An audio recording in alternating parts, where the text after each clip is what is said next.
இன்னைக்கு சோஷியல் மீடியாவில் ஒரு ஹாட் டாப்பிக்கில் பேசப்பட்டு வர ஒரு விஷயம் என்னன்னு பார்த்தீங்கன்னா, இந்திய திரையுலகில் மிக முக்கியமான ஈடு செய்ய முடியாத ஒரு பேரிழப்பு ஏற்பட்டிருக்கு.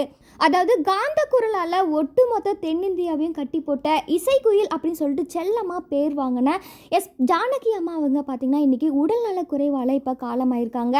இந்த ஒரு செய்தி பார்த்தீங்கன்னா ஒட்டுமொத்த திரையுலகையுமே புரட்டி போட்டிருக்கு. கடந்த சில நாட்களாகவே பார்த்தீங்கன்னா அவங்களுக்கு உடல்நல குறைவு ஏற்பட்டிருக்கு. இதனால் மைசூரில் உள்ள அப்பல்லோ மருத்துவமனையில் அனுமதிக்கப்பட்டு சிகிச்சை பெற்று வந்தாங்க. ஆனால் சிகிச்சை பலனின்றி இன்னைக்கு அவங்க காலமாயிருக்காங்க. இவங்களோட இந்த இறப்பிற்கு ஒட்டுமொத்த திரையுலகமும் அவங்களோட ரசிகர்கள் பலருமே ஆழ்ந்த இரங்கலை தெரிவிச்சிட்டு வராங்க. ஜானகி அம்மா அவங்க பார்த்தீங்கன்னா ஆந்திர பிரதேச மாநிலத்தில் உள்ள குண்டூர் மாவட்டத்தில் தான் பிறந்தாங்க. 1957 ஆண்டு பார்த்தீங்கன்னா அவங்களோட முதல் திரை இசை பயணத்தை தொடங்கி பாட ஆரம்பிச்சிருக்காங்க. கிட்டத்தட்ட 60 ஆண்டுகளுக்கு மேலாக பல்லாயிரக்கணக்கான பாடல்களை பாடி சாதனையுமே படைச்சிருக்காங்க. அதுலேயும் குறிப்பாக தமிழ், தெலுங்கு, கன்னடம், மலையாளம், இந்தி என பல மொழிகளில் 40,000க்கும் மேற்பட்ட பாடல்களை பாடியிருக்காங்க.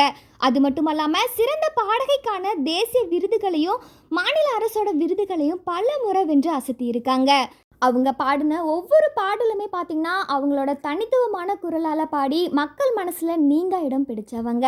இந்த நிலையில் கடந்த சில நாட்களாகவே பார்த்திங்கன்னா வயது முதிர்வால் ஏற்பட்ட உடல்நல பாதிப்புகள் காரணமாக மைசூரில் உள்ள அப்பல்லோ மருத்துவமனையில் அனுமதிக்கப்பட்டு தீவிர சிகிச்சை பெற்று வந்தாங்க. ஆனால் சிகிச்சை பலனின்றி இன்னைக்கு அவங்க 88 வயதில் காலமாயிருக்காங்க.